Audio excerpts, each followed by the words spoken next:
Welcome. In front of me is ACER Swift Go, and in this video I will show you how to enter BIOS on this laptop.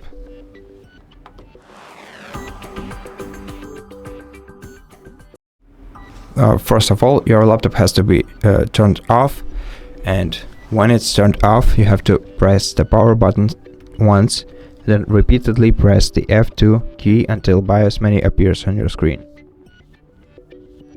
Once you see the BIOS menu, you'll be able to navigate here between sections using left and right arrow keys.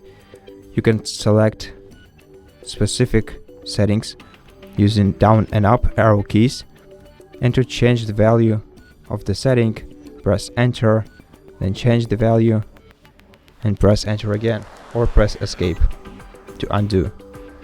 Now, in order to accept changes and exit, press F10 and enter. And if you want to exit without saving changes, press escape. And if you want to restore defaults, press F9. And that's it. Thank you for watching this video. If you liked it, consider subscribing to our channel, leave us a like and a comment below, and I'll see you in the next one.